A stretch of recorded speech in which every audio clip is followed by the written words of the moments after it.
melanjutkan alur cerita komik seorang pemimpin kultus terkuat yang bangkit setelah kematian untuk membalaskan dendamnya part yang kedua. Oke, langsung aja kita gas ke alur ceritanya.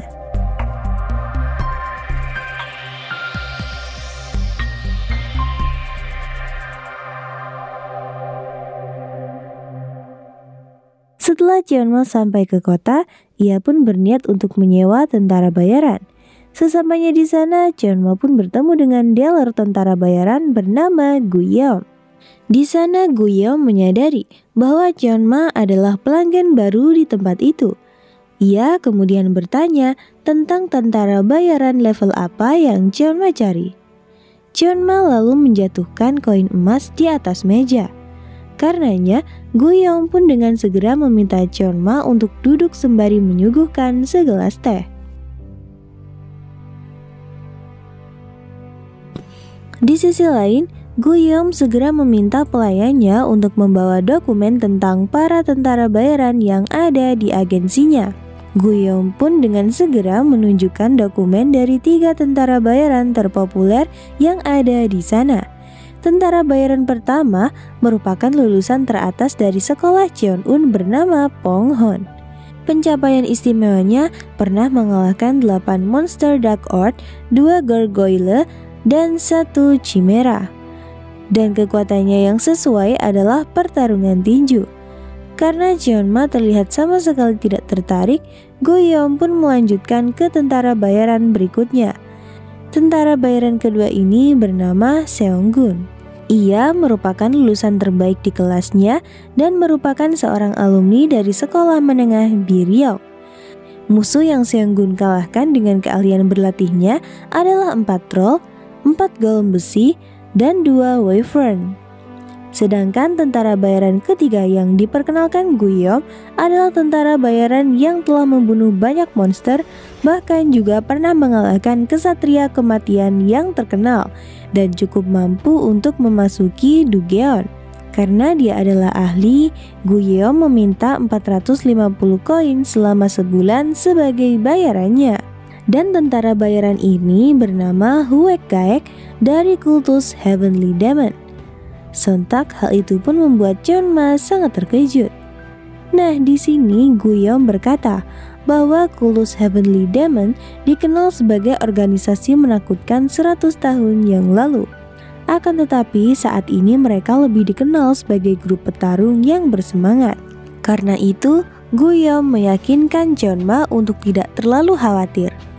Sementara itu, Cheonma juga menyadari bahwa ada banyak hal yang terjadi selama bertahun-tahun. Bahkan ia tidak dapat merasakan emosi negatif tentang kultus iblis dari ingatan Li-han. Di sana, Guyeom memberitahu bahwa harga sewa mereka sangat mahal dibandingkan syarat dan periodenya. Namun kemampuan mereka sangat terjamin. Singkat cerita, Cheonma pun akhirnya memilih tentara bayaran itu dan terlihat sedang menunggu kedatangannya. Tak lama kemudian, Huek Gaek pun muncul dan memperkenalkan diri. Sebelum memulai pekerjaannya, Huek Gaek menjelaskan tentang aturan dasar yang harus mereka sepakati terlebih dahulu, di mana selama 1 bulan ia akan menuruti semua perkataan Cheonma. Akan tetapi setelah kontraknya selesai, ia tidak akan peduli dengan apa yang terjadi pada kliennya itu. Jika Cheonma tidak setuju dengan aturan tersebut, ia dapat membatalkannya tanpa mendapatkan pengembalian uang. Setelah memberikan koin emas, Cheonma pun dengan segera mengajak Huek Gaek untuk mengerjakan tugas pertamanya. 5 hari pun berlalu. Terlihat Huek Gaek sangat kesal lantaran ternyata Cheonma menyewanya hanya untuk menyiapkan makanan.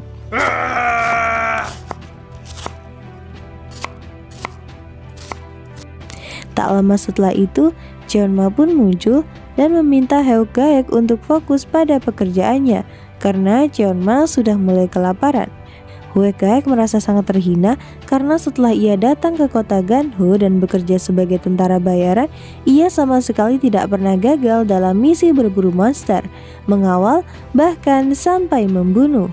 Namun saat ini ia hanya melakukan tugas yang tidak penting untuk mengisi lubang mulut seorang bocil.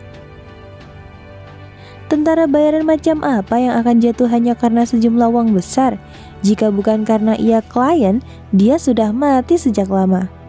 Rupanya Hellkite melakukan pekerjaan ini adalah untuk mendapatkan uang agar ia dapat membangkitkan kembali kultus Heavenly Demon. Singkat cerita, Chanma pun terlihat sangat puas dengan masakan Hellkite.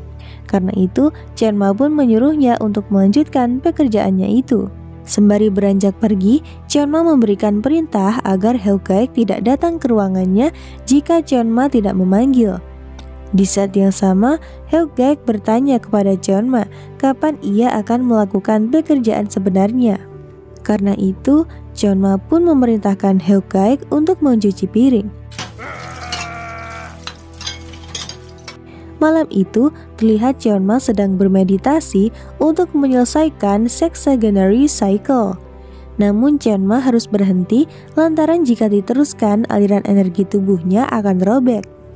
Kendati demikian, ia tidak dapat menggunakan seni panas suci demonic heaven maupun seni listrik demonic untuk meningkatkan kapasitas energi internalnya. Cara satu-satunya adalah memakan obat alami The Blue Stone Extract atau ginseng 10.000 tahun. Akan tetapi obat-obat itu sangatlah mahal seharga membangun sebuah kota.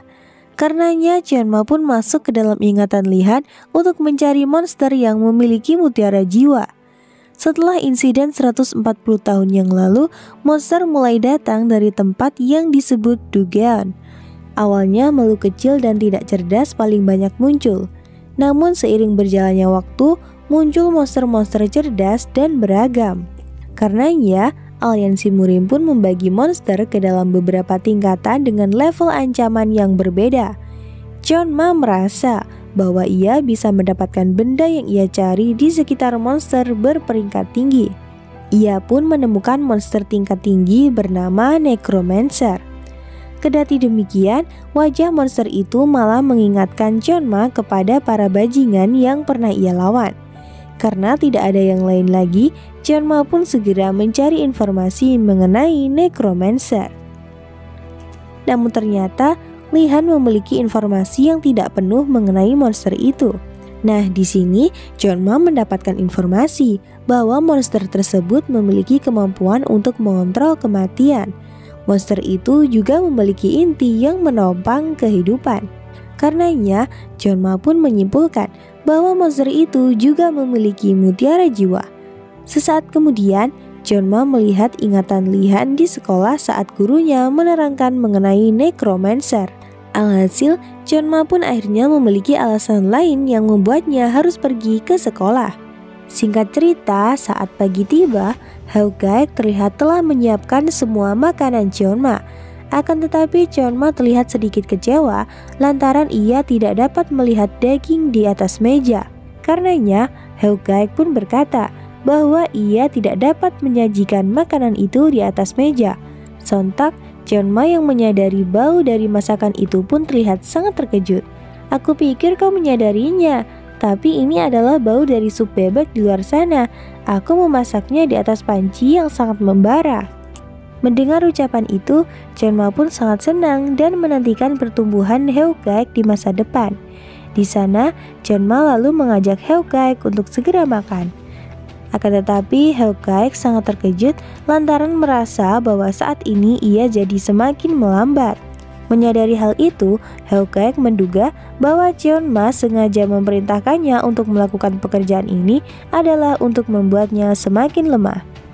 Dengan alasan yang tidak berdasar, Hellkite memperkirakan kalau Chanma adalah musuh agensi yang akan membunuhnya saat ia sedang lengah.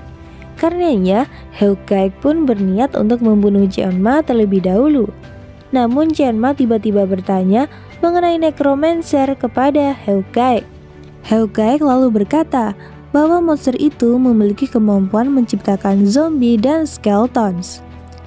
Kendati demikian, Hellkite menyuruh Chanma untuk tidak berniat menghadapinya, lantaran makhluk itu berada di peringkat 9 dan tidak untuk dihadapi warga sipil. Di sisi lain, Hellkite juga membutuhkan banyak waktu untuk mempersiapkan diri jika ingin bertarung dengan makhluk itu. Kendati demikian, Hellkite tidak bisa melakukannya karena hal tersebut akan melanggar kontrak. Cheonma ternyata tidak berniat untuk memberikan perintah tersebut. Akan tetapi, Haeuk-gaek lagi-lagi malah berpikir kalau perkataan Cheonma itu adalah jebakan. Karenanya, Haeuk-gaek pun bersedia untuk menuruti keinginan Cheonma. Namun tak disangka, Cheonma malah berkata jika Haeuk-gaek pergi menangkap monster, lalu siapakah yang akan memasak makanan untuknya? Sontak Haeuk-gaek pun sangat marah dan tanpa sadar malah menghancurkan meja makan Cheonma.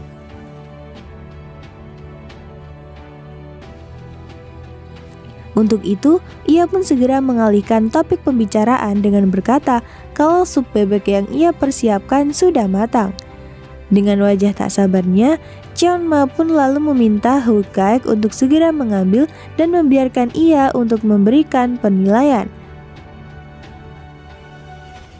Di sisi lain, Cheonma bermaksud bertanya mengenai cara untuk mengisi formulir registrasi akademi. Keesokan harinya, di Akademi Seni Bela Diri Surgawi, terlihat dekan bidang akademi bernama Gu Yongcheon tengah memeriksa formulir pendaftaran. Rupanya murid yang mendaftar saat itu adalah Haeuk-gaek dari kultus Heavenly Demon. Karenanya, sang dekan pun bertanya mengenai kebenaran informasi tersebut kepada Lee Jong-gu yang menjabat sebagai direktur pengajar.